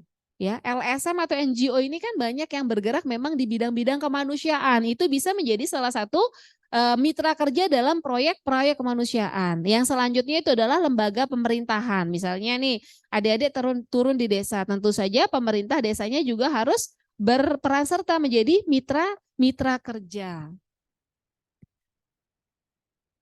Terus apa bedanya sama program membangun desa. Kalau program membangun desa ini kegiatan pembelajaran dengan cara memberikan pengalaman belajar kepada mahasiswa untuk hidup di tengah masyarakat desa. Ya, yang secara langsung bersama-sama masyarakat mengidentifikasi potensi dan menangani masalah yang ada sehingga kegiatan ini diharapkan mampu mengembangkan potensi desa dan meramu solusi untuk masalah yang ada di desa. Kalau mahasiswa yang ikut dalam program membangun desa, biasanya dia stay di desa. Kan kalau sekarang ya Bapak Ibu di sini kan lagi digadang-gadang desa wisata. Ya, ada beberapa desa wisata yang lagi dibangun branding image-nya menjadi desa wisata yang layak.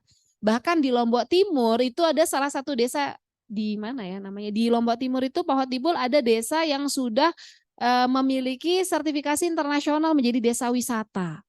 Ya, ini kan menjadi daya tarik juga. Ya, jangan sampai waduh ini yang penuh nih bimbingannya pasar yang di magang. Jadi proyek kemanusiaan dan membangun desa malah nggak ada. Justru di membangun desa dan proyek kemanusiaan ini memang beda-beda tantangan ya Pak ya. Ya ini kan biar mahasiswa bisa memilih.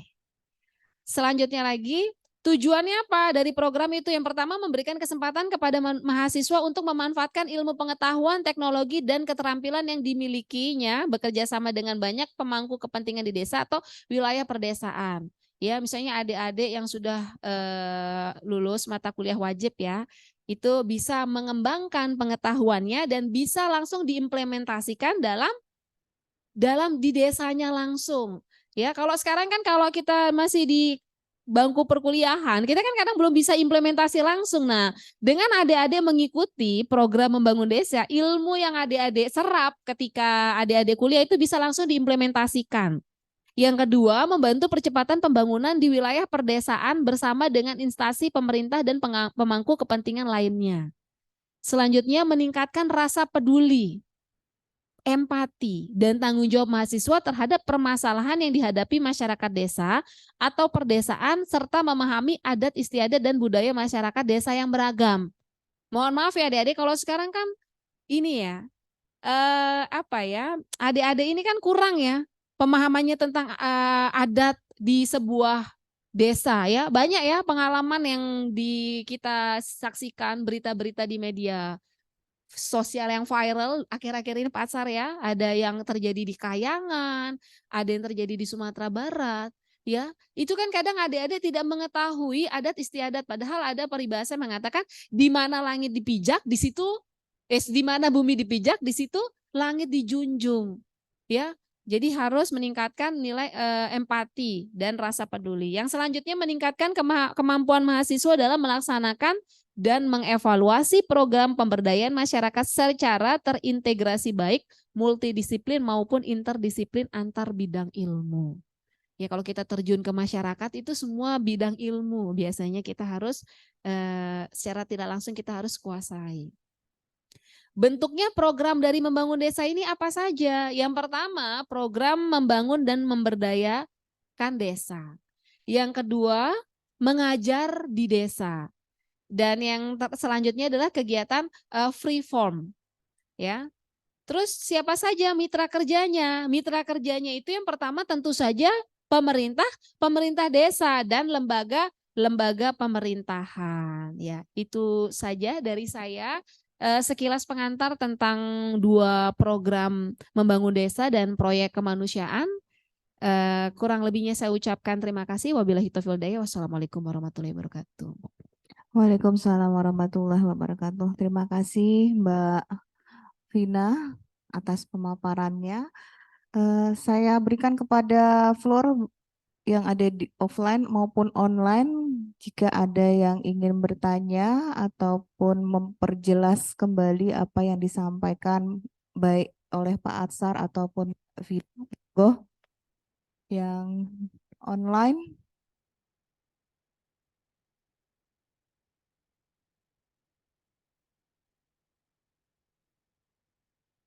Yang online ada?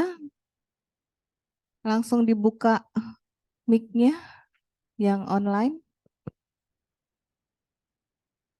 Ada di sini ada 42 orang, baik Bapak Ibu dosen maupun mahasiswa.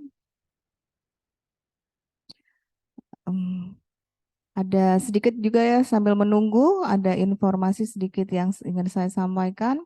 Alhamdulillah untuk pertukaran mahasiswa melalui kementerian ada 18 orang mahasiswa yang outbound, kemudian itu ada di Airlangga, ada di UI, kemudian di Kalimantan, Papua, sedangkan yang inbound ke kita ini di grup tercatat ada 19 orang.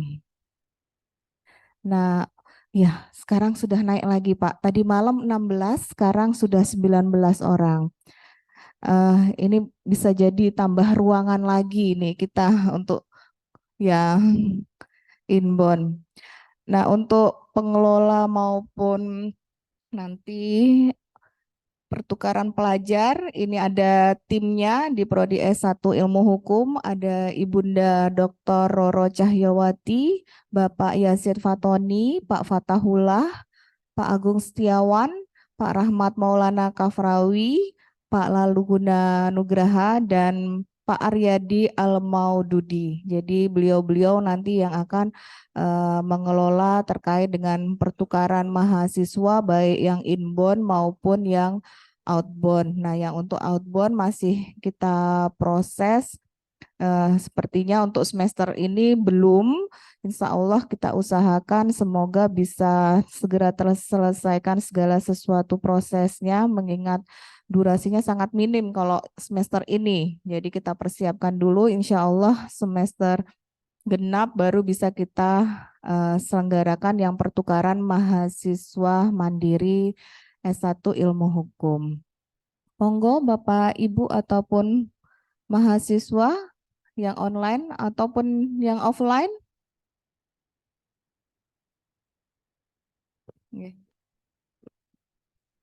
Baik, terima kasih. Selamat siang.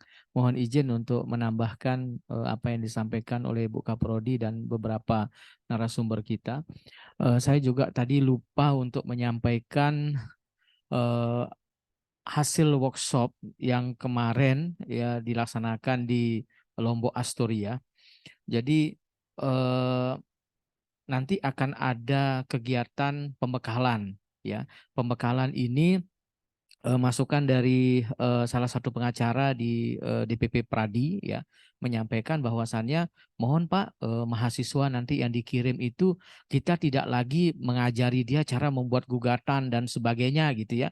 Jadi kita berharap di pembekalan itulah sebenarnya semua diajarkan tentang kemahiran hukum. Saya teringat dulu ketika saya masih kuliah itu ada mata kuliah khusus kemahiran hukum. Ya Pak Hotibul juga yang mengajarkan saya ya, dan juga dosen-dosen yang lain pada waktu itu.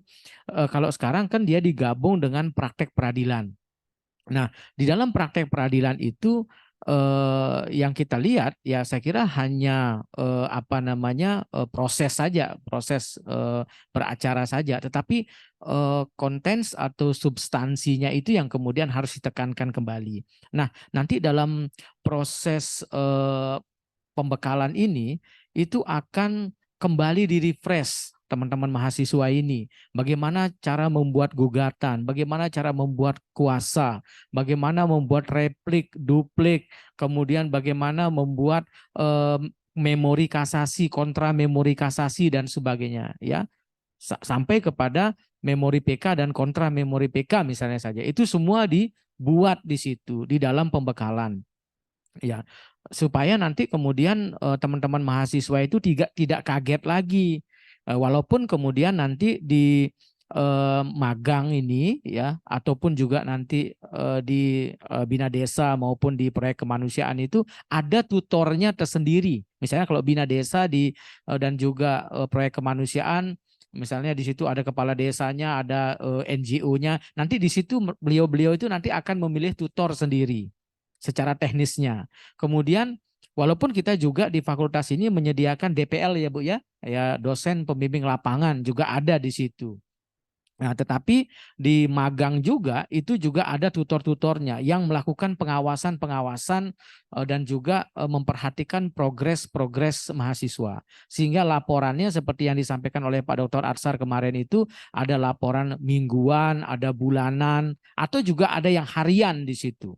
Jadi teman-teman mahasiswa ini enggak bisa kemudian leha-leha satu hari itu duduk-duduk saja dan sebagainya. Enggak bisa. Karena kalian juga sudah dibekali oleh dosen-dosen kalian nanti pada waktu pembekalan, terus kemudian DPL juga akan memberikan batasan-batasan di situ dan juga progres-progres yang akan dicapai itu, sehingga laporan harian, laporan mingguan dan bulanan itu kalian sudah buat semua. Nah, ya ada pengontrolan terus Bapak. Iya,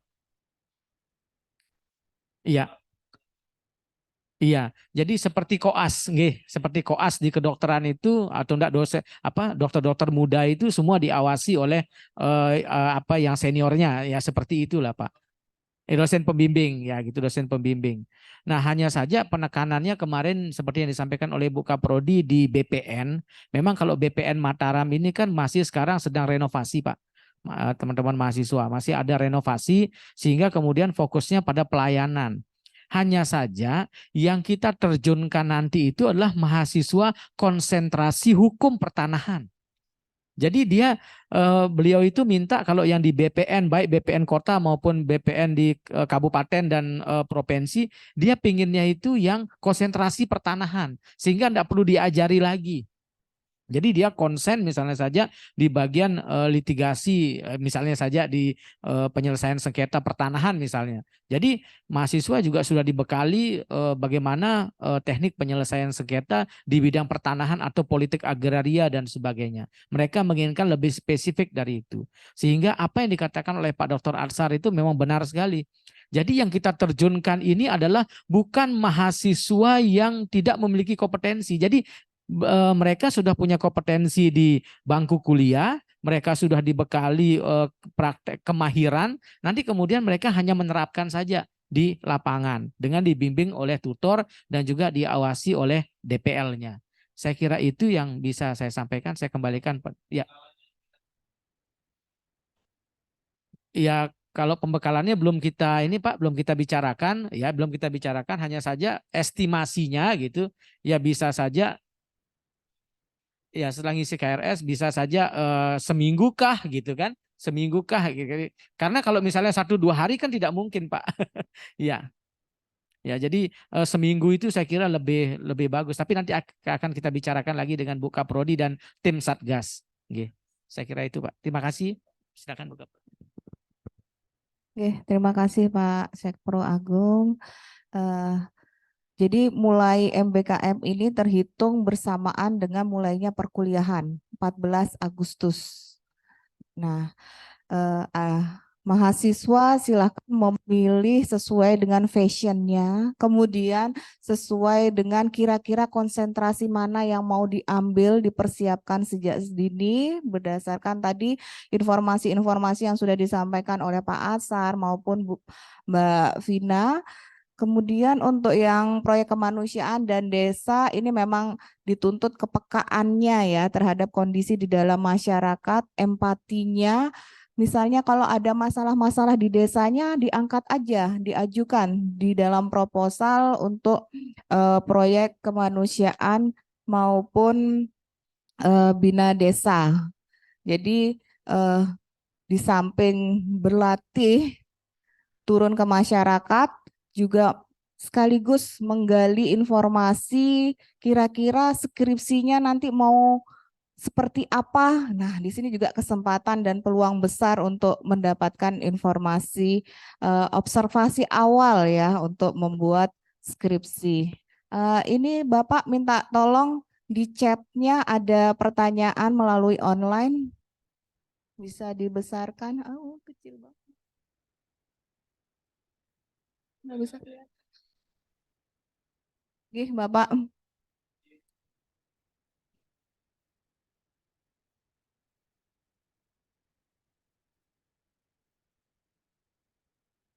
Iya.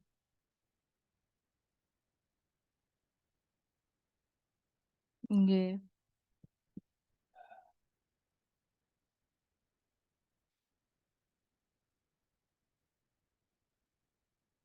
Nggih. Nggih. Ya.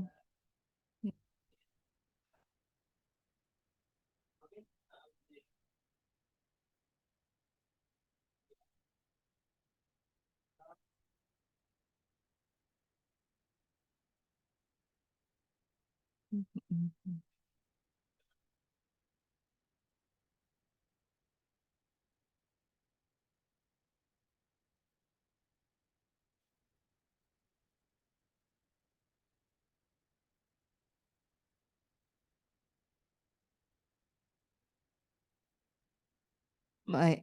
Nggih. Iya, baik. Terima kasih Bapak. Memang yang selama ini dilaksanakan adalah pertukaran mahasiswa yang outbound. Jadi otomatis namanya tidak tercatat di kita, gitu ya.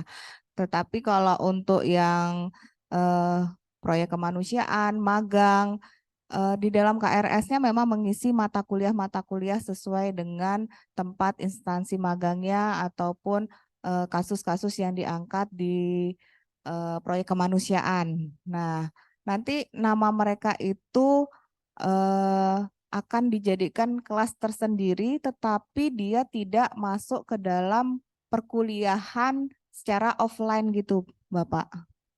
Jadi apa yang dilaksanakan di lapangan itulah yang menjadi nilai mata kuliahnya.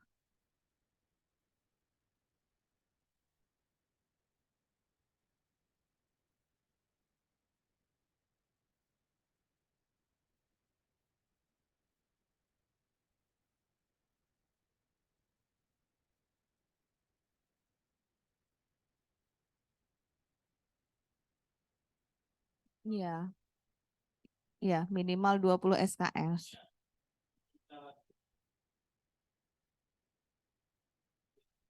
Oke.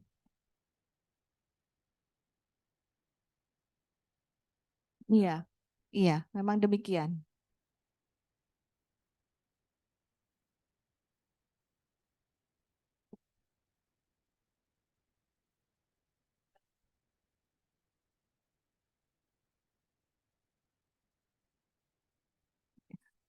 Oke. Iya, iya.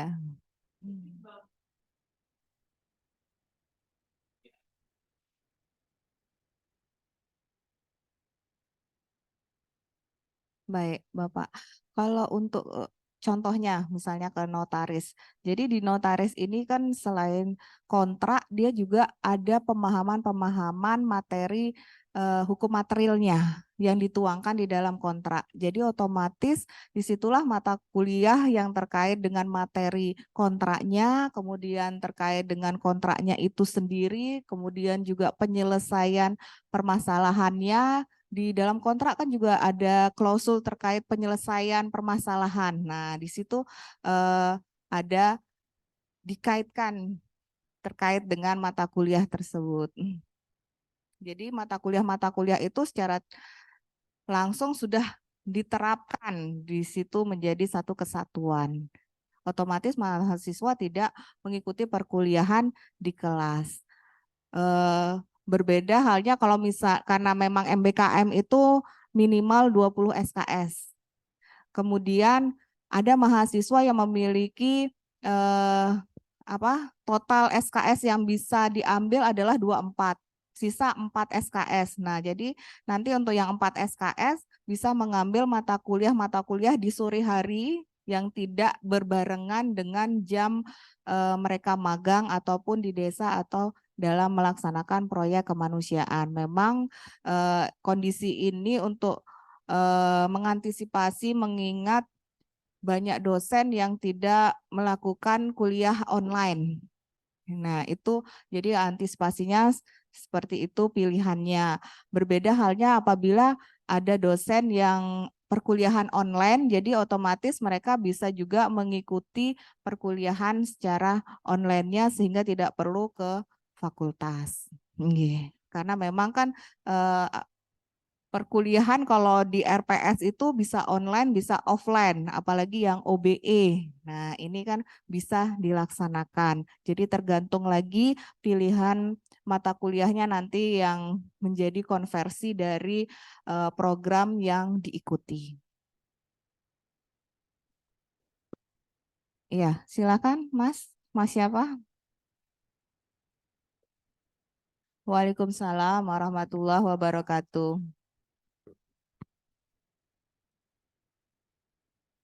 Oke.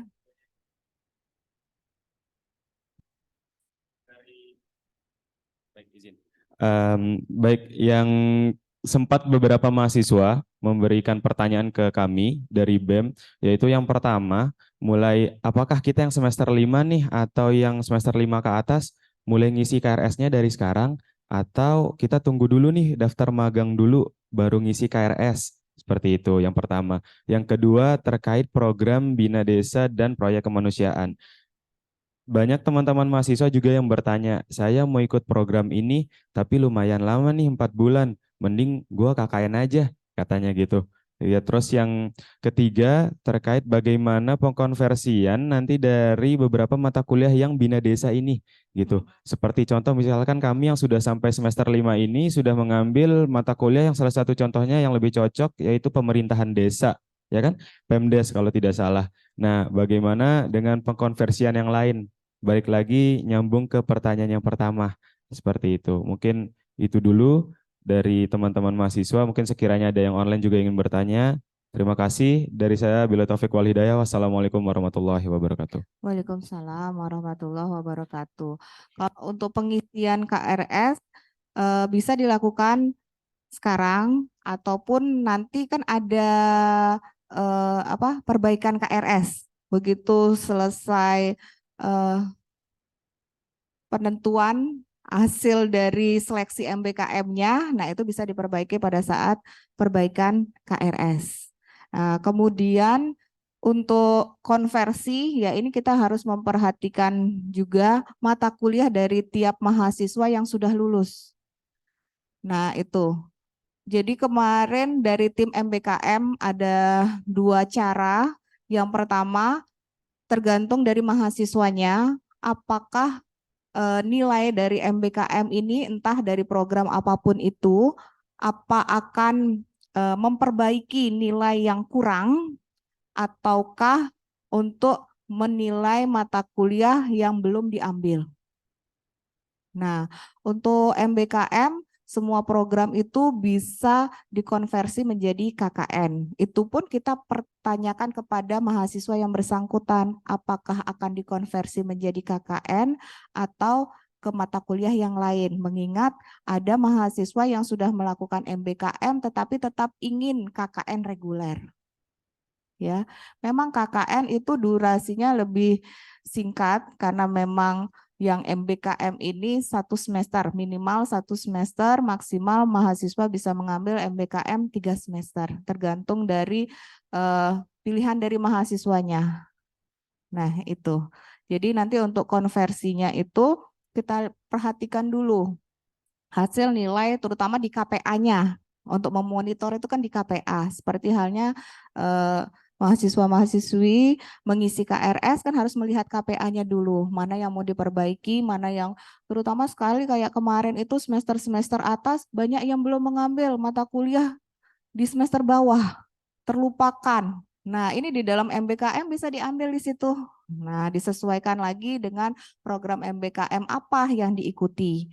Nah, bagaimana dengan di desa? Sama seperti halnya tadi yang magang, kan tidak pure hanya membuat perda-perdes aja, bisa jadi itu menjadi mata kuliah basicnya yang harus dimiliki dulu sebelum ke desanya. Karena di desa itu kan banyak permasalahan, bukan pure hanya untuk perda-perdesnya saja. Nah, itu tergantung nanti kira-kira masalah apa yang mau diangkat di desa itu.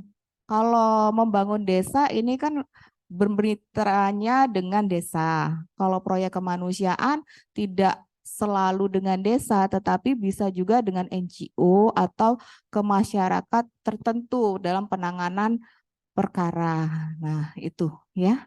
Semoga bisa ditangkap. Ada lagi? Ini tadi Ibu sedikit Nggih. yang barusan Ibu sampaikan.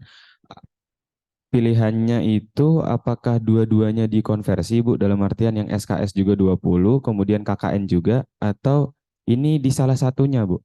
Oh iya, baik. Kalau MBKM itu kan harus 20 SKS, minimal 20 SKS. Jadi KKN itu salah satu sub mata kuliah yang bisa dijadikan konversinya itu adalah KKN. KKN tetap sih dengan SKS yang ada di dalam kurikulum kita, tidak langsung KKN itu langsung 20 SKS, tidak demikian.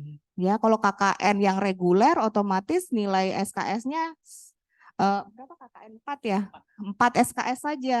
Tetapi nanti kalau di MBKM KKN 4 SKS ditambah lagi 16 SKS dari mata kuliah yang lain. Entah itu dia SKS-nya ganjil atau genap, kan ini sesuai dengan mata kuliahnya di dalam kurikulum gitu. Ya, yang jelas untuk MBKM itu minimal 20 SKS baru dianggap sebagai MBKM. Jadi kita harapkan keseriusannya ya. Jangan ada anggapan tidak kuliah di dalam kelas lantas semau gue apa-apa gue ya udah terserah gue, yang penting nanti ada laporannya. Tidak demikian, tetap kami pantau baik dari DPL-nya maupun tutor yang ada di lokasi gitu. Jangan sampai ada hal-hal baik di tempat lokasinya dari mahasiswanya atau tempat lokasinya itu ada hal-hal yang menjadi kendala gitu. Ada lagi yang tadi di online-nya Pak sama? Oh, sudah terwakilkan itu ya. Karena tidak terbaca di sini terlalu kecil eh, tampilannya. Ada lagi yang mau disampaikan Bu Mbak Pak Atsar? Oke. Yang online semoga bisa menangkap dengan baik informasi yang tadi disampaikan. Terima kasih atas kehadirannya, baik secara online ataupun offline. Kita berdoa sama-sama semoga program ini dapat berjalan dengan baik, memberikan manfaat yang lebih besar lagi, tidak terbatas hanya teori. Kemudian juga ini dalam rangka mensosialisasikan ini loh mahasiswa Fakultas Hukum Universitas keluar itu seperti apa. Jangan hanya terkungkung di dalam ruang kelas. Insya Allah semua bisa berjalan dengan baik. Mulai detik ini silahkan tanyakan pada diri sendiri, kira-kira maunya kemana nih program MBKM yang mana yang mau diikuti, kemudian eh, bidang ilmu hukum apa yang mau didalami. Nah, itu nantinya juga setidaknya mulai tercicil mengarah kepada skripsinya supaya jangan lama-lama. Kita sudah terlalu banyak, ini penduduknya 3.000. Nanti kalau kalian terlalu nyaman, ditambah lagi sama maba-maba yang baru, wah overload kita di sini. Nggih. Terima kasih, itu yang dapat kami sampaikan hari ini. Jika ada hal-hal yang kurang berkenan, mohon maaf. Jika ada yang perlu diperjelas lagi, silahkan menghubungi Bapak Ibu dosen nih tadi yang sudah ada saya sebutkan di tim MBKM, kemudian juga di tim Prodi S1 karena beliau-beliau juga sudah kami informasikan sehingga mempermudah mahasiswa mendapatkan informasi. Nah, kami tunggu selanjutnya mahasiswa-mahasiswi untuk mendaftar MBKM yang tadi sudah kami sampaikan. Sekian, terima kasih. Wassalamualaikum warahmatullahi wabarakatuh. Selamat siang dan semoga kita sehat selalu.